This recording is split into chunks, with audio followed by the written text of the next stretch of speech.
Welcome to Dharshini சமையல். நான் இன்றைக்கி உங்களுக்கு வந்து வித்தியாசமான மீன் வறுவல் தான் செஞ்சு காட்ட போகிறேன். பீச் சைட்லலாம் பொடி செஞ்சு மீன் வறுப்பாங்கள்ல, அந்த மாதிரி நம்ம ஃப்ரெஷ்ஷாக பொடி அரைச்சி இந்த மீன் வறுவலை செய்கிறேன்.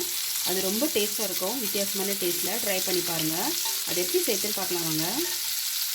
அதுக்கு வந்து ஃபஸ்ட்டு மீனை வந்து மேரினேட் பண்ணிக்கோங்க. நான் ஒரு 1/2 கிலோ சங்கரா மீன் எடுத்திருக்கேன். இதில் வந்து கொஞ்சம் போல் மஞ்சள் பொடியும் உப்பு எலுமிச்சைப்பழம் எல்லாத்தையும் சேர்த்து நல்லா கலக்கிக்கோங்க. கலக்கி ஒரு அரை மணி நேரத்துலேருந்து 1 மணி நேரம் ஊற வச்சுருங்க. இப்போ வந்து மசாலா வறுத்து தான் அரைக்க போகிறோம். அதுக்கு வந்து 2 டேபிள் ஸ்பூன் அளவுக்கு மல்லி விதை சேர்த்துக்கோங்க. 1/2 டீஸ்பூன் அளவுக்கு மிளகு, 1/2 டீஸ்பூன் அளவுக்கு கடுகு, 1 டீஸ்பூன் அளவுக்கு சீரகம், 1/2 டீஸ்பூன் வெந்தயம், 1 டீஸ்பூன் அளவுக்கு சோம்பு, ஒரு 4-5 காஞ்ச மிளகாய். இது எதுவும் தீயக்கூடாது. ஒரு 2 நிமிஷம் சூடானால் போதும். இதை வறுத்து நல்லா பொடி பண்ணிக்கோங்க மிக்சியில் சேர்த்து.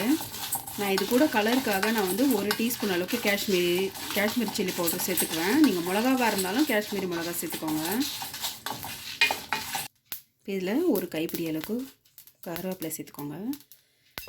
இப்போ இதில் 1 டீஸ்பூன் அளவுக்கு காஷ்மீரி சில்லி பவுடர் சேர்த்துக்கிறேன். இது எல்லாத்தையும் சேர்த்து நல்லா குறப்பாக அரைச்சிக்கோங்க. நான் உங்களுக்கு அரைச்சிட்டு காட்டுறேன். கொஞ்சம் திரிச்சிட்டேன், சொல்ல மறந்துட்டேன். இதில் வந்து 1 ஏலக்காய், 1 கிராம்பு, 1 துண்டு பட்டை சேர்த்துக்கோங்க. சேர்த்து நல்லா அரைச்சிக்கோங்க. இங்கே பாருங்கள், நம்ம அரைச்சதை ஒரு தட்டில் கொட்டிக்கோங்க. எவ்வளோ வேணுமோ அதை கொட்டிக்கோங்க. ஏன்னா நிறையா இருந்தாக்கா எடுத்து வச்சுட்டு அடுத்த தடவை செய்கிறப்ப கூட செஞ்சுக்கலாம்.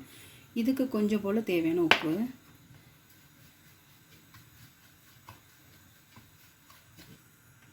இந்த மசாலாவில் நம்ம ஊற வச்சுருக்கிற மீனை வந்து டிப் பண்ணிக்கோங்க.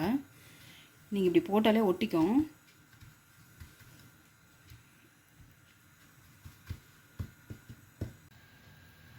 இப்போ தோசைக்கல்ல பாருங்கள், எண்ணெய் ஊற்றி வச்சுருக்கிறேன். மீனையும் ரெடி பண்ணி வச்சுட்டேன். இந்த மாதிரி இப்போ நம்ம ஒன்று ஒன்றா போட்டு வறுத்து எடுத்துக்கலாம்.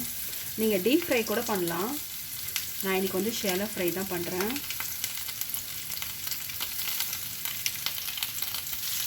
பாருங்கள், மீனெல்லாம் போட்டுட்டேன். இப்போ மூடி போட்டுக்கோங்க. இது வந்து எதுக்கு போடுறேன்னா, எண்ணெய் வந்து வெளியில் தெறிக்காமல் இருக்கிறதுக்காக.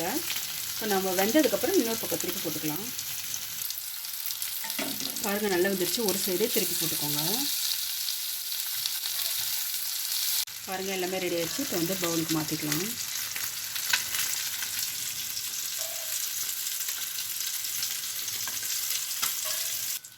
பாருங்கள், சூப்பரான பீச் சைடில் செய்கிற மீன் வறுவல் செஞ்சாச்சு. இதை செஞ்சு பார்த்துட்டு எப்படின்னு கமெண்ட்ஸில் சொல்லுங்கள். நான் உங்களை இன்னொரு வீடியோவில் சந்திக்கிறேன். பாய்.